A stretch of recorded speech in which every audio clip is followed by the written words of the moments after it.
What's the greatest band of all time? Chances are, if you're above the age of 50, you said the Beatles. If you're above the age of 50 and smoke a lot of weed, you said Pink Floyd. Today, I'm going to rank every Pink Floyd song asterisk in chronological order from worst to best. You may have noticed the asterisk that I audibly said just a moment ago, and that's because I'm not going to rank anything after the band split in the early 80s, because quite frankly, I don't want to.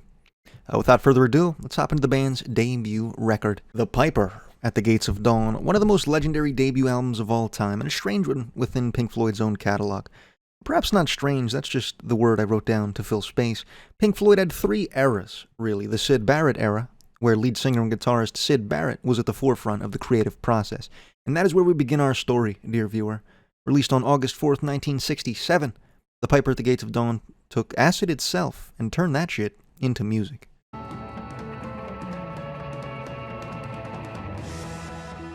Astronomy Domine. Pretty interesting track, and a song that I'd say certainly begins the Sid Barrett era of the band in a cool way. Not as good as a lot of the shit they'd go on to do, but as far as early Pink Floyd goes, this is the good stuff. I'm going to say really good.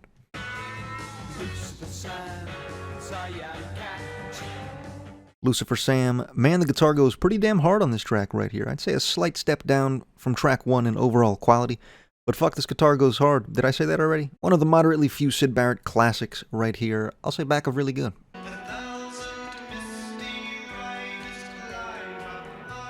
Matilda Mother. This is more of what you can come to expect from Sid Barrett. Got a little of that Beatles whimsy. Got some pretty solid vocals. Not a highlight for sure, but some solid stuff. I'll say it's good.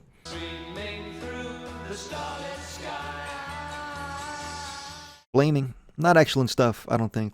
Lyrically, this song makes it incredibly apparent just how much acid Sid Barrett was on, in both a good and bad way, I'd say. Figure that shit out. Guitar work is still clean, though. I'm gonna say okay.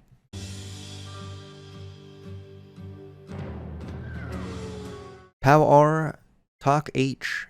This one's kinda ass, I'm afraid. A relatively inexplicable track. I can't say it's not music, but I can say that it doesn't sound good. Really strangely mixed, and 4 minutes in length is pretty crazy for a track as repetitive as this one quickly became. I'm gonna say meh.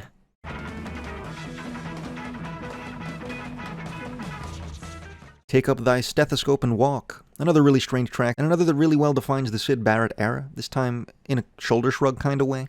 Instrumentals are all there, vocals aren't even bad, the song just sounds cramped. There's just a lot of shit going on here, and it doesn't all land.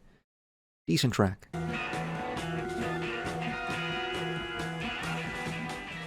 Interstellar Overdrive, very jam band-esque track, but in the best possible way, I think. A serious highlight of the Sid Barrett era of the band, and maybe just flat out the best song this guy would ever put to paper. Very action-packed song. It's a little on the longer side and has a couple strange sections, but this track I think flows really well and has a lot of the experimental shit they'd go on to introduce in their later records. I'm gonna say top of really good.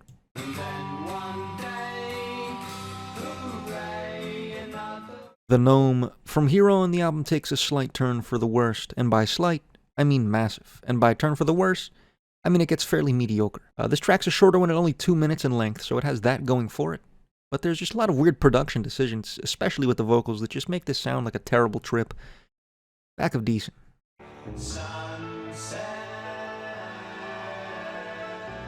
Chapter 24. Same kind of story here, though this one's double the length and plays around with my ears a little longer than I'd prefer, so I give the slight edge to the Gnome. Back of decent again.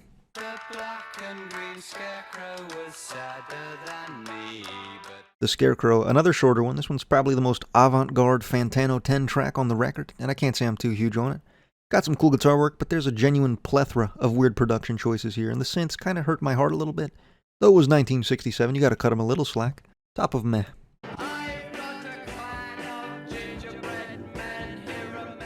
Bike. If I were to hypothetically take psychedelics and hypothetically listen to this song, I think it would make far more sense. Perhaps the most whimsical track on the album, but again, a lot of the production at this point on the album is just really strange, and the outro sequence would then ruin my hypothetical psychedelic trip. It's kind of funny though, I guess, a little bit. Back of okay.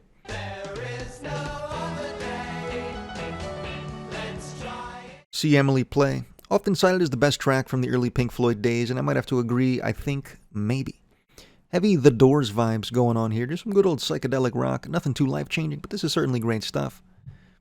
I'll say top of really good.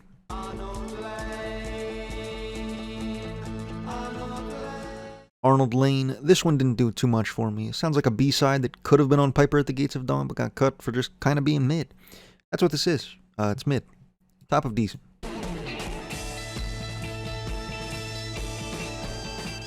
Candy in a Currant Bun, same kind of thing, super obvious B-side. It's got some fairly whimsical lyrics, but they almost come off as Ketis-like on this track, and sonically, you're getting the same shit we've gotten so far. Synth spam, and none of the sick guitar work I'm really looking for from Sid Barrett on this song. Top of decent again. Onto A Saucerful of Secrets, the final record of the Sid Barrett era. A short era for sure, but undeniably an interesting one. This record gets far less play than their debut, but certainly has a couple of highlights, and a couple tracks where Roger Waters and Richard Wright take the reins of the songwriting for the first time. Released on June 29th, 1968, the day pretty much nothing changed for music, to be honest.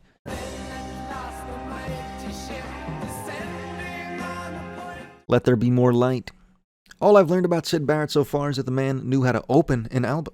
This is another borderline classic from early Floyd here, really well produced. I think the synths already sound quite a bit better on this record, and the vocals are really well done. It's excellent stuff. I'm gonna say amazing.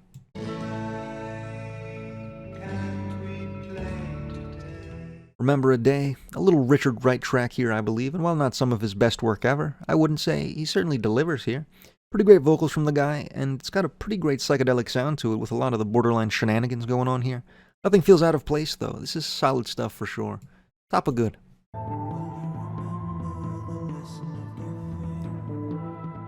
Set the controls for The Heart of the Sun. I'm not really sure I get this one.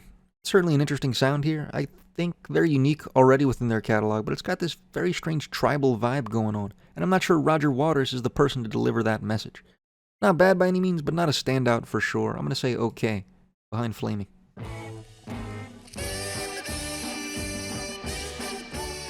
Corporal Clegg. Now we're back to weird acid trip shit, to be frank. Is it bad? I'm not really sure. I think it's kind of fun in a very novelty kind of way. I had fun listening to this for the first time, and were I to hear it once every 4 years for the rest of my life, I think I'd be okay with that. I think the chorus here is pretty great, though, and some very solid guitar work as well. I'm going to say behind Remember a Day, in the good tier.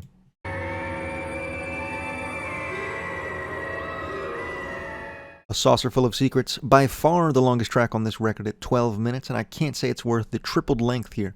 Really creepy track, I think that's the best word to describe it. Still acid trippy for sure, but this song just sounds like another Fantano 10, I'm afraid. A lot of avant-garde shit I might appreciate when I first hear it, but not all that fun to listen to, I don't think.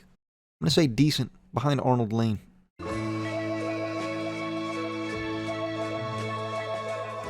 Seesaw, this is kind of goated, I think. I really like the vocals here, and I think this might be some of the best synths we've heard so far from these fellas. Another Richard Wright track. That guy just might be a better singer than Sid Barrett, I think. It divulges into acid trip a little bit, but this is seriously a hidden gem. I'm going to say back of amazing.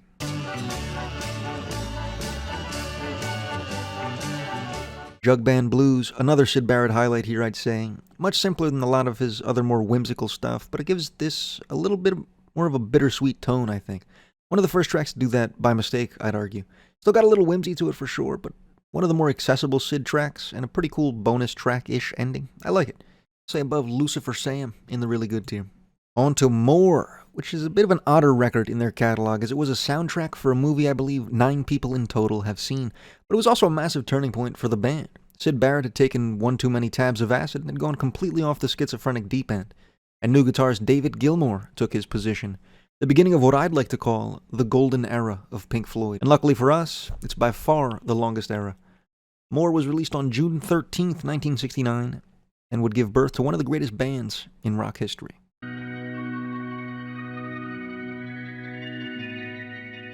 Cirrus Minor. Pretty mid-opener, to be honest. I guess it was Sid Barrett who refused to open on a stinker. Some great synths heard here, for sure. Roger Waters delivers a solid vocal performance, I guess. Just a really forgettable song. Soothing, though. I'll give it that. Top of okay.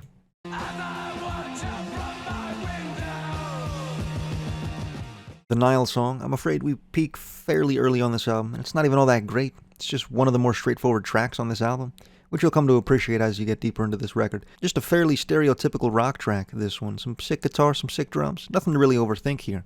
Say good behind Corporal Clegg.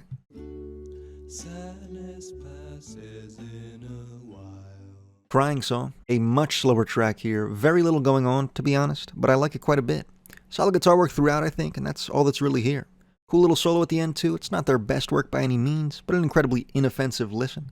Say good behind Corporal Clegg again.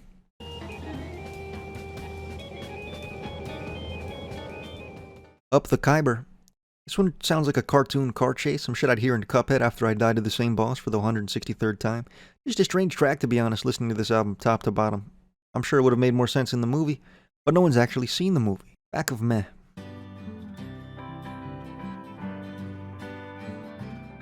Green is the color. Pretty solid track right here, another standout off this record. Very sweet acoustic track, pretty short and sweet as well. But the vocals here are really pretty, I think. A very pretty song, and always really, this is good stuff. Behind Crying Song in the good tier.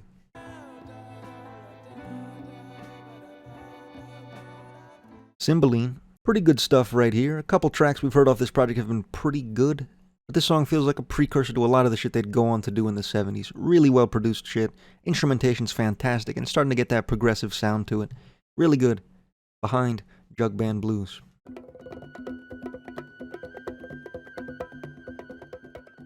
Party sequence. This was some baloney, to be honest. Weird tribal vibes with really nothing else going on. Belongs on the main menu of Donkey Kong Country for the Wii and nowhere else. Our first bad song.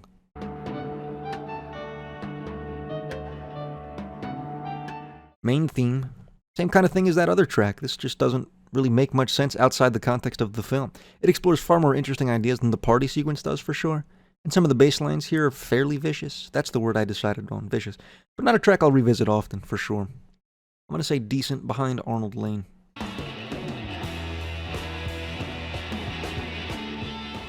Ibiza Bar. Solid shit here again. Much closer to the straightforward rock track than to party sequence, so that's a plus, but nothing too out of this world again. It's a good time though, I had fun.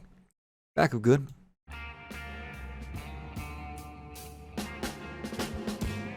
More blues. One of the more forgettable tracks here, I'd say. Just a bluesy track. You might have been able to crack that code yourself, but I wasn't busy, so don't worry about it. I don't mind. Quick guitar, some good blues, just not all that notable in the grand scheme of this band. I'm gonna say back of okay.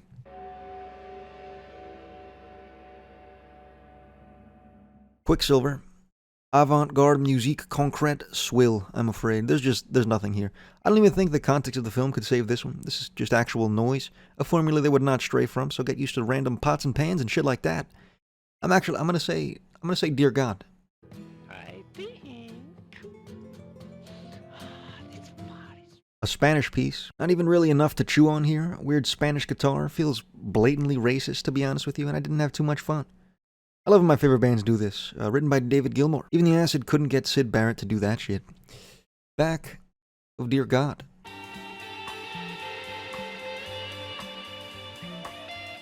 Dramatic theme, a nothing sandwich by definition. Not much really happens here. Another track that needs the movie that no one on the planet could actually name. It's mid stuff. I won't remember it in 20 minutes. Back of meh. Next up is Ummagumma, an album that truly sounds like its name, and by that, I mean borderline inexplicable hoopla. The second album of the golden era of Pink Floyd, and if you think maybe they start getting their footing here, you'd be pretty incorrect, but it's an important piece of their history. Released on October 25th, 1969, and comprised of one half live songs and the other half whatever the fuck you want to describe it as, to be honest. I'm not going to cover the live performances here other than Careful with That Axe Eugene, which makes its debut here. That's all. Let's move.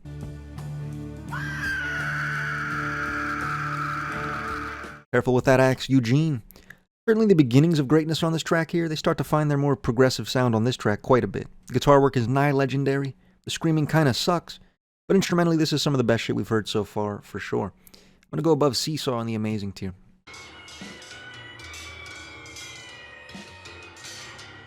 Sisyphus. It's at this point the entire album becomes this inexplicable avant-garde project, and I'm just not gonna pull any punches. Sorry, Pots and Pans fans.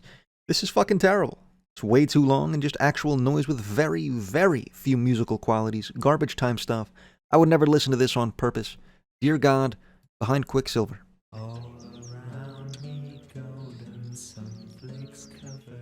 Grantchester Meadows. I mean, this one's actually a song, so massive step up from the last one.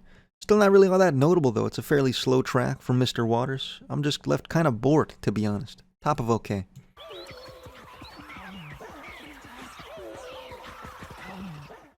Several species of small furry animals gathered together in a cave and grooving with a pict. What are we even doing anymore? For real, like, what the fuck is... It's just birds and shit. Squirrels, maybe, as well. Why would you listen to this other than to feel smarter than other people for listening to this? It's actual garbage. One of the worst songs I've ever heard. Back of Dear God.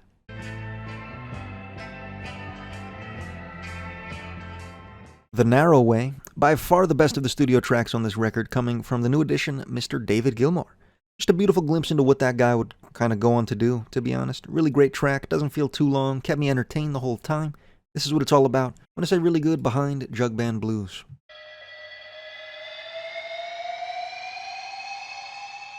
The Grand Vizier's Garden Party. Back to the avant-garde misery. I don't even want to talk about it anymore. It's ass. Better than the Birds one, though.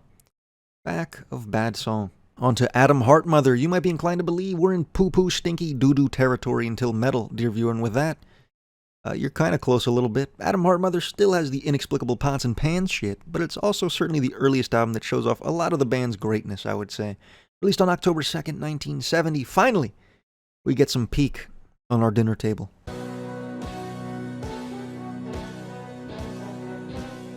Adam Heartmother, this is what it's all about right here. Dare I say, the hidden gem of Pink Floyd's discography, a 24-minute prog rock masterpiece. That might have been a little bold, but this shit's fantastic. Really entertaining track, all over the place sonically, but in a genuinely beautiful way. The first song we've covered, I would put my own stamp of approval on. No lyrics here, but just captivating shit, seriously. I'm gonna go masterpiece.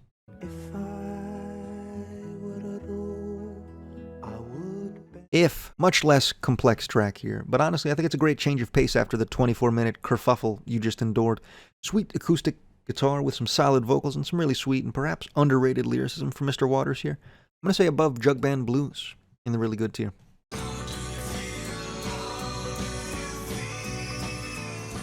Summer of 68, another kind of similar case here, nowhere near as complex as the title track, but this one's a more acoustic style track from Richard Wright. So rather than the acoustic guitar, you get this sweet little piano medley, which I think works out a little better than it did on If. It does gain a little luster as the song progresses, for sure. It just sounds like the last track's formula, a bit more fleshed out, and has a super sick conclusion, if I do say so myself. Top of amazing.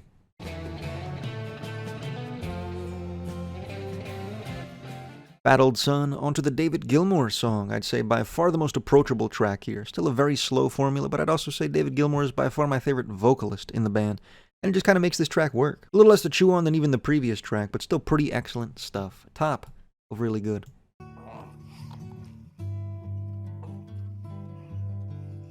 Alan's Psychedelic Breakfast. Back to the avant-garde, inexplicable hootenanny, I'm afraid. It's the only track on the record I can say I don't enjoy. It's actually just Roger Waters fucking eating breakfast. And he's not just nibbling on that shit, man. He's scarfing that shit down. It's not a fun listen. There's at least a guitar, though. That's not much, but it's honest work. Very mid stuff. Top of meh. On to Meddle with Meddle.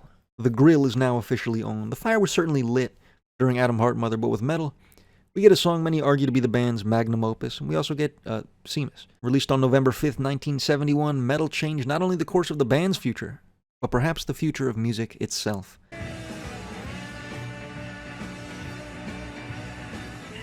One of These Days, can't say it's the sickest shit ever, to be honest. Pretty solid opener, but nothing to really sink my teeth into here.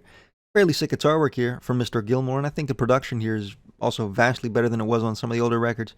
But this is not the bee's knees. I'm going to say really good above If.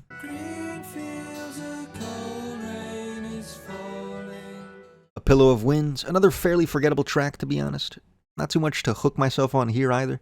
The sweet little acoustic track has a good place on the record, I think, but not really a track I revisit outside of Meddle. I'm going to say behind Corporal Clegg in the good tier.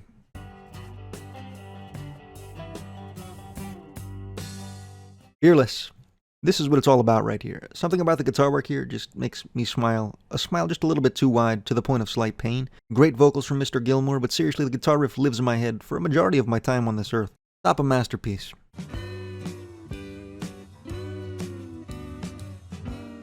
Sand Tropes. Feels like I should be in a bar fighting the bartender in an old Western film or something. I'm not really sure what they were going for here. It's got some solid instrumental work, I think. I like the piano and the guitar especially here, but not a track I'm bringing home to the wife and kids. Good tier. Behind the Nile Song.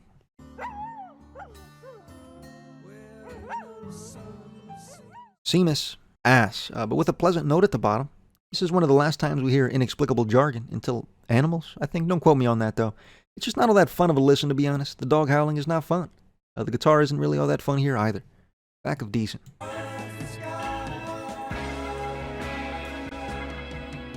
Echoes. I mean, this is what it's all about right here. You'll quickly learn I don't think this is their greatest song ever, but I do think it's one of the greatest songs ever, even outside of this band. The sheer scale of this song, the musical excellence on display here, the flow of this track, the vocals, the guitar work, the synths, the drums, it's all damn near perfect. My one and only critique is the wail section, I think, slightly overstays its welcome, but it does help build this layer of immersion that very few other tracks ever written can really match. It's our first God tier of the video, but most certainly not our last. On to Obscured by Clouds, another movie soundtrack, this one recorded in around 2 weeks while the band was in the midst of recording The Dark Side of the Moon. It's alright, kinda. Released on June 2nd, 1972.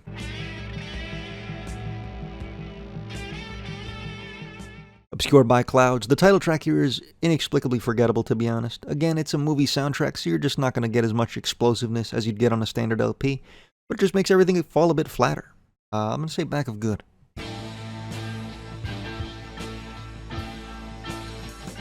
When You're In, same kind of thing, to be honest. Maybe a little more energy here than on the title track, but not by much. Above Matilda Mother in the good tier.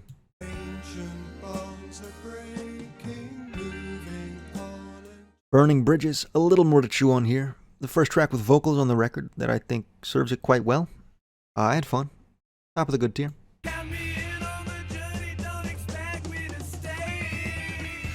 The Gold, it's in the... Still pretty solid stuff. I think this album stays in this solid range almost throughout the entire thing. Never really hitting any crazy peaks, but never absolutely shitting its pants either. I like the vocals here from Mr. Gilmore. I think this is a solid song for sure. I say good, Behind a Pillow of Winds.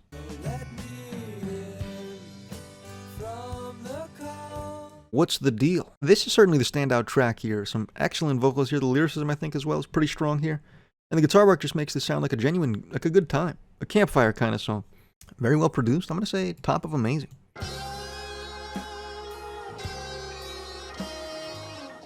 Mudmen. This is a pretty vibey track here, I think. The synths are fairly excellent. The drums are good.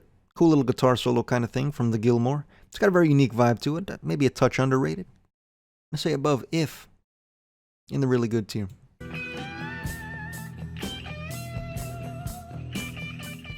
Childhood's End.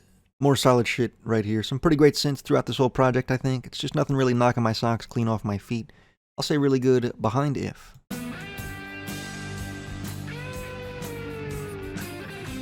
Free 4. I'm out of shit to say, fellas. Guitar work was kind of sick, I think. Lyrically a little dark. That's kind of cool, I guess. But nothing sticking with me here again. I'm going to say good above The Crying Song.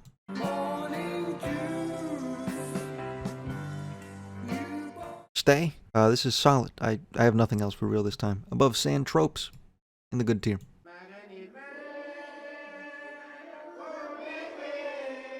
Absolutely Curtains. Very average conclusion here that I think sums up this album very well. The cruel fate to be the album placed between Meddle and Dark Side of the Moon, and while it certainly isn't a bad project, at this point in the band's career, you kind of just expect a little more. And I know it's a soundtrack, but I'm not watching that shit. Back of the okay tier. Onto The Dark Side of the Moon, onto what your father probably thinks is the greatest album ever made, The Dark Side of the Moon. A prog rock masterpiece telling not only an incredibly moving story, but also delivering some of the most influential music ever written. Released on March 1st, 1973, the day I can truly say music changed forever.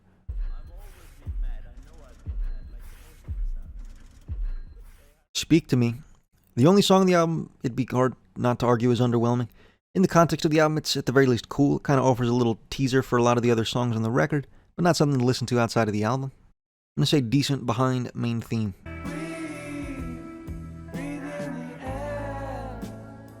Breathe in the Air. This is what it's all about right here. Incredibly calming track. Sounds almost like a wave crashing over you. Beautiful guitar. Sets up the themes for the rest of this record. Great vocals. It's one of the goats for a reason, dear viewer. Back of the God tier. I'm going to regret that.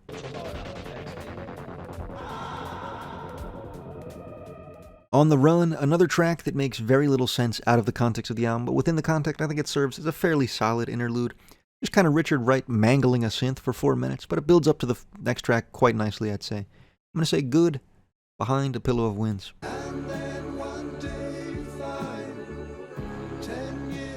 Time, maybe just the greatest song ever, I don't know. Lyrically, it's a song that's very important to me, I guess, but I think that's the case for a lot of people. Got a beautiful guitar solo from the GOAT, incredible build-up with the whole clock sequence thing, and just flat out one of the greatest songs I've ever heard, like I said. They don't make them like this anymore. My only gripe is the clock sequence when I just throw this song on to ruin my day. It's perhaps a little much, but in the context of the album, I think it works really, really well. Top of the God tier.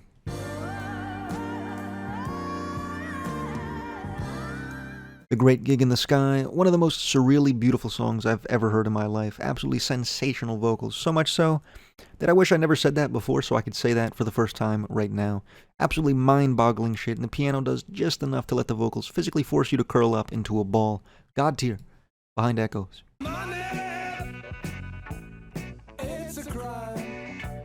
Money, an all-time classic track, but honestly I might call it just a smidge overrated. Just a smidge, man. Relax. Sit back down. Like I said, still an all-time classic, still crucial to the theme of the record, but I'm just not really sure what my gripe is with it, to be honest. I think my biggest problem is that it isn't time. But guitar work here is excellent, though. Pretty sick bass line as well. This is great stuff for sure. Top of masterpiece.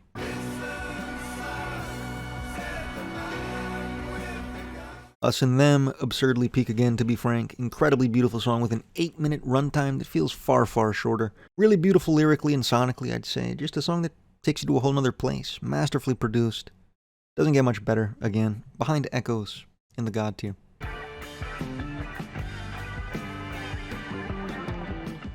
Any Color You Like, the second of the quote interludes on the record, and most cats would say this one's much better, and the cats are right.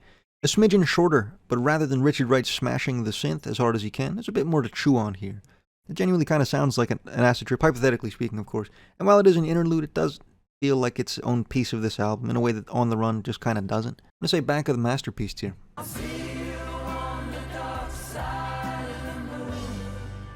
Brain Damage. While the entire album does have genuinely seamless transitions, the last 3 tracks here all feel like one big thing to me, kind of like Tool's Holy Trinity, if you're familiar with them.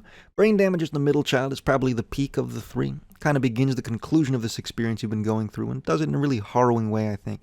Masterful production again, beautiful guitar work. They say the album title, that's always fun.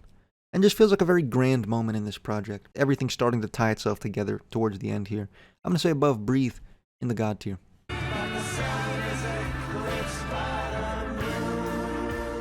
Eclipse, the grand, the legendary, the absurd conclusion to this masterpiece of a record.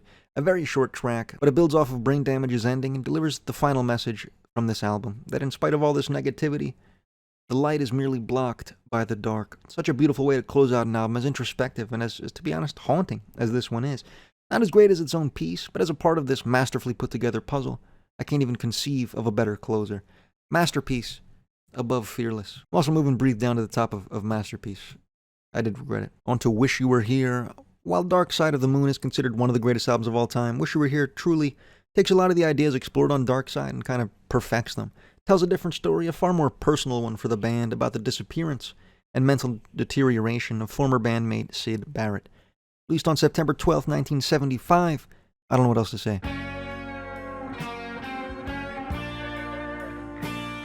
Shine On You Crazy Diamond, parts 1 through 5. Maybe just the greatest song of all time again. I probably wouldn't quite say so, but you've certainly got a great case. The build-up, the beauty in the message, the saxophone, fuck yeah. Too peak to really put into words. Top of the God tier.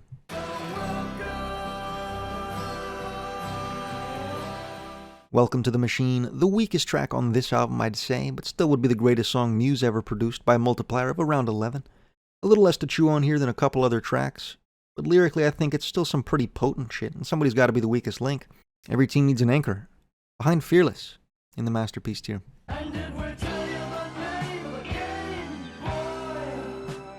Have a Cigar. Now this is what it's all about again. While Shine On You Crazy Diamond is a song I'd probably be hesitant to show my uncle, this is just a far simpler, 5-minute banger of a track. Incredible guitar work, still some super interesting and on-theme lyricism, and some damn beautiful synths.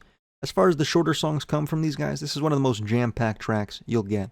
Behind Echoes, in the God tier.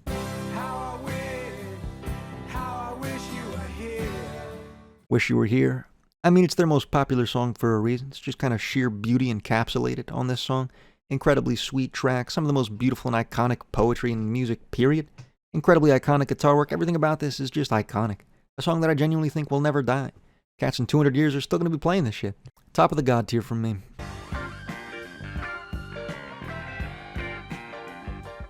Shine On You Crazy Diamond, parts 6 through 9. The slightly inferior part of the track, but still just an absolute journey of a song, genuinely. Masterfully concludes this album, excellent lyricism, and a really beautiful closing segment with a little Gilmore guitar work to take you home and tuck you into bed. Behind Time in the God tier. On to Animals, the true hidden gem of the Pink Floyd discography. Were you to ask your uncle about Pink Floyd, he may not even know this album's out there. It's far more of that prog rock goodness that we got on Wish You Were Here, with a super tight concept and some ludicrous production. Released on January 21st, 1977. We would zigzag away through the Pigs on the Wing, Part 1. Pretty simple opening track here, not a lot going on. Introduces the themes well, I guess, but it's not really long enough to be all that memorable. I say behind On the Run in the good tier.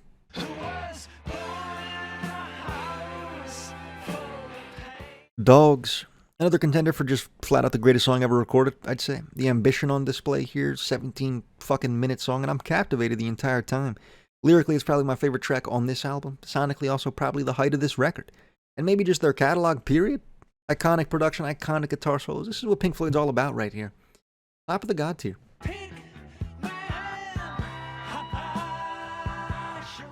Pigs, 3 different ones. Another peak track, to be honest. Guitar work here is just absolutely ludicrous, man, and it's probably the catchiest track on the record, I'd say, while still having a lot of complexities. It's peak shit. Top of the masterpiece tier.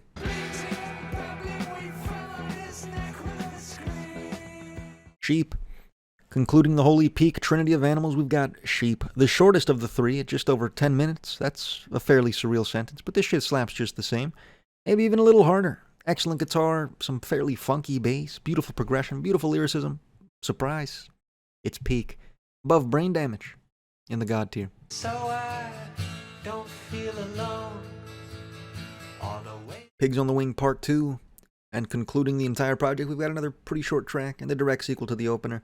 Sonically, it's pretty much the same, but lyrically it's perhaps a little more beautiful, as now you've kind of taken in this whole project. It's a solid closer. I'm going to say right above Part 1 in the good tier. Onto The Wall, a bit of a stranger record in its construction, I guess. Another soundtrack for a movie, kinda. Though this one more of a rock opera directly based on the music itself. It certainly got some fluff. I don't think the biggest wall defender would refute that, but the story told here is as clear and consistent as it gets. The highs are absolutely iconic, and it's pretty peak. Released on November 30th, 1979, and the end of the golden era of Pink Floyd.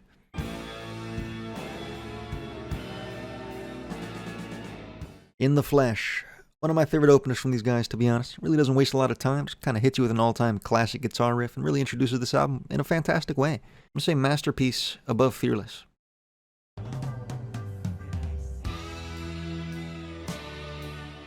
The Thin Ice. Far slower song than the opener. Kind of gives you a bit of whiplash, to be honest, but makes far more sense in the movie. And I still think it's got a pretty sweet piano riff and some equally pretty vocals to go with it. I say really good behind The Narrow Way.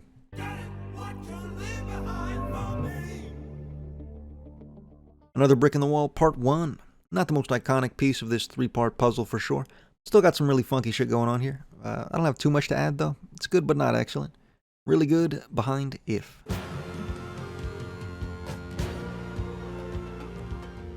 The Happiest Days of Our Lives. Pretty short track here. I just kind of view it as another Brick in the Wall Part 1.5, I guess. And it really doesn't work all that well outside of the context of this record. Not all that captivating. Same kind of riff you just heard on the last song. It's not too much to discuss here. But it does lead into the next GOAT. I'll put this one at top of okay.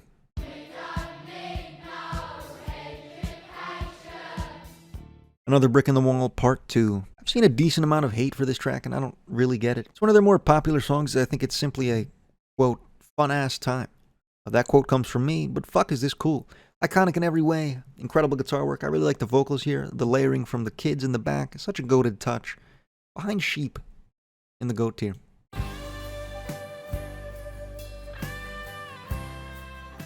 Mother. Never been as high on this track as a lot of other people, but it certainly got some charm, and it's great in context of the movie. A far simpler acoustic track that just kind of lets the lyricism do a lot of the heavy lifting, but it's still pretty good stuff. I'm going to say amazing above Summer of '68.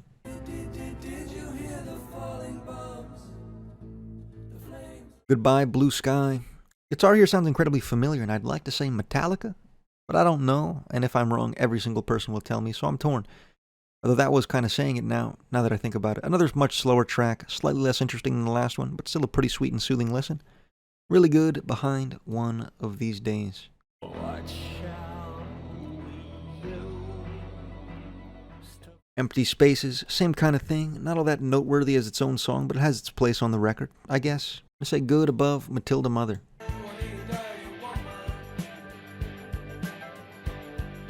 Young Lust. Now we're back with a banger. Super sick guitar track right here. Since they're on point, Force is damn iconic, I'd say. This is great stuff. Above Eugene and his axe in the amazing tier.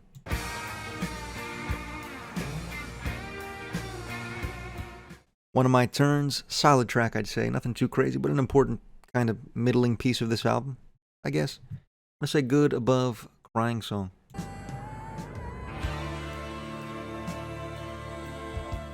Don't Leave Me Now. This one's pretty mid, to be honest. One of the fluffier tracks here for sure, but when the guitar kicks in, I think this song gains some luster, for sure. It just takes the first 3/4 of the song to get there, for some reason. I'm going to say top of okay.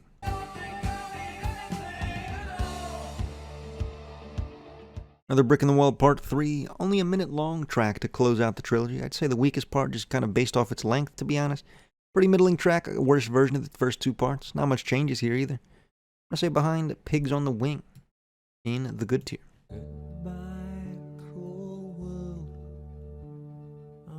Goodbye Cruel World, same kind of thing, though this song closes the first half of the album, and I think it does it on a pretty solid note. Lyrically some pretty profound stuff, but sonically not a whole lot to chew on here. Fits the narrative well, I don't hate it, I don't love it. Behind Corporal Clegg in the good tier.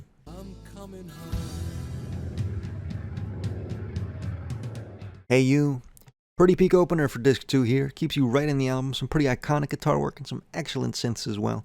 Never been a favorite of mine, but it's certainly some good shit. I'm going to say amazing above Young Lust.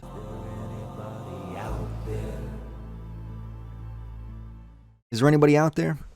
Another fairly forgettable one here. Pretty sweet guitar riff, I guess. And a callback to Echoes, I think, with some whale sounds maybe? I don't know. Middle of the road stuff. Good. Behind Crying Song.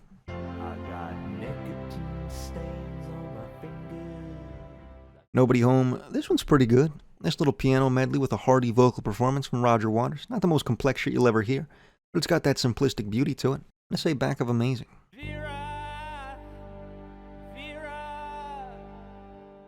Vera. I'm like 10 hours into this shit. I'm sorry. I have nothing to say about Vera. Actually, you can double that shit, in fact. Bring the Boys Back Home is just as average of a song. I'm going to put them both behind Flaming in the okay tier.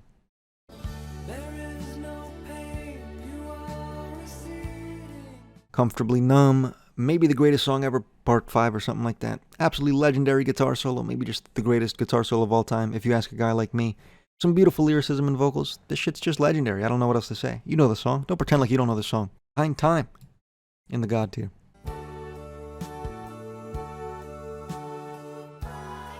The Show Must Go On. Pretty solid follow-up to Comfortably Numb. Keeps that same vocal melody, I suppose. Just kind of wraps up that little chapter of the album. I don't think it's sliced bread by any means, but it's very solid. That's the word. Back of really good.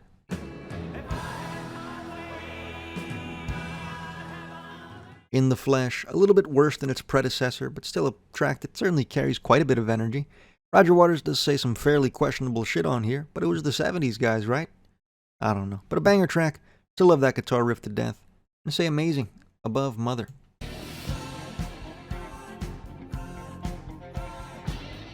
Run Like Hell. Pretty great track. It's got another brick in the wall riff, I think. That's kind of cool for sure. Vocals are pretty great. Nice follow-up to In the Flesh. This is really good. Behind If.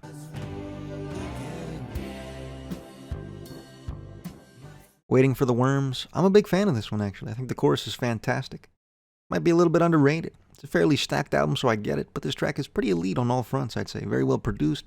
Guitar super sick. Great stuff. Back of the masterpiece tier.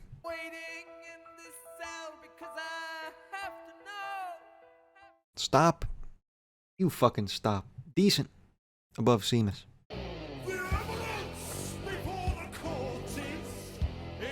The Trial. Certainly one of the most theatrical songs on this rock opera thingamajig. And certainly a huge piece of the album thematically and narratively. But as a song, I can't say it's one of my favorites off this project. I'd argue it sacrifices at least a little quality to create this grand concluding piece of the story. But it's still pretty good. I'm going to say really good above Jug Band Blues.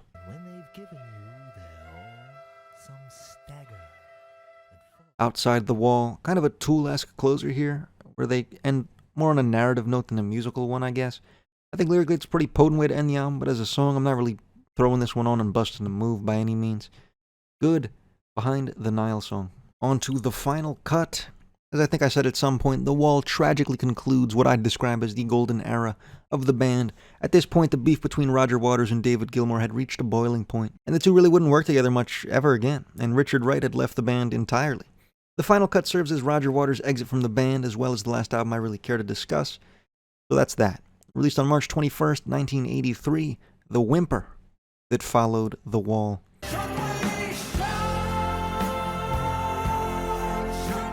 The post-war dream. I mean, you'll quickly learn this entire album just sounds like a watered-down version of The Wall, and nowhere is it perhaps clearer than on this opening track here.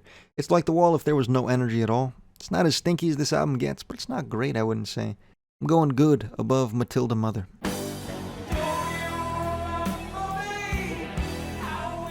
Your Possible Pasts, actually pretty decent, I think. Might be my favorite track on this record, I can't really remember. It's been a while. You get a fairly sick guitar solo on here, though nothing compared to any of David Gilmour's greatest work. And I think the track gets a little energy that I enjoy. I'm gonna go back a really good. When you're one of the few to land on your feet. One of the few. Not too much going on here, only a minute long, and I'm fairly sure I would never know if this track were erased from my memory. Though of course I would never know, that's how memory erasure works. Decent. Above Seamus.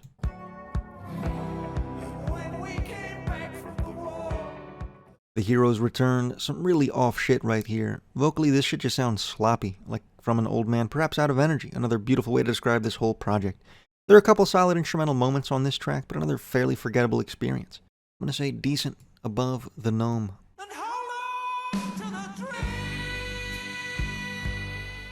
The Gunner's Dream, pretty good I'd say. Kind of a slower ballad-esque track that I think does work pretty well here. Always good to hear from the saxophone, but a lot of these songs just kind of lack the soul that made this band so goated for so long. I'm going to say good behind A Pillow of Winds.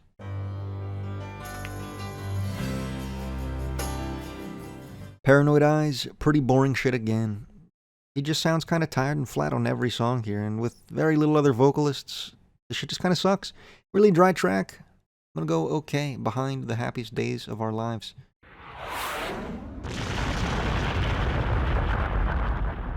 Get your filthy hands off my desert. What the fuck? Straight back to Ummagumma with this track. Bun shit. Top of meh. At least it's short.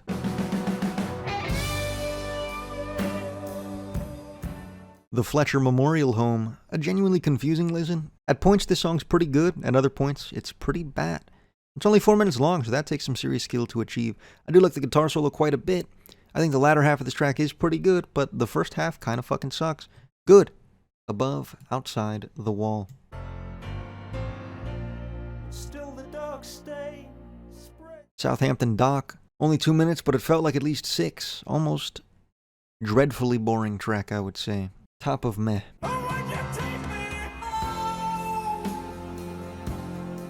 The Final Cut. The title track here is actually pretty damn good, I think. It's got that theatric The Wall sound to it, but it's also got its own little charm, I think. Roger Waters sounds at least awake here. Lyrically, probably my favorite track on this record as well, and sonically, also probably the best on this record. I lied earlier. Amazing. Above In the Flesh.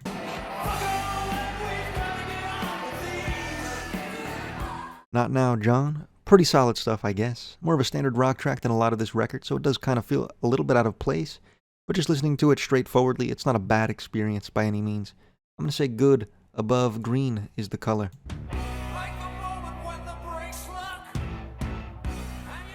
Two Suns in the Sunset. The closer here is relatively solid again. Vocals are kind of bad again. Sounds borderline uninterested at points on this track. There's some cool production here and there. Some solid guitar work at points, but not sniffing the boot of the worst song on Animals. Say good tier above The Gold. It's in the rapid fire live at Pompeii ranking. Here we go. Pompeii intro, it's just Speak to Me pretty much. Nothing sandwich. Behind Speak to Me, indecent. Echoes Part 1, sliced bread kind of thing. Not as good as the original because it's kind of split in two, but still legendary shit. I'm gonna say God tier behind Sheep. Careful with that axe, Eugene. Pretty sick, a little bit better than the original and a live staple.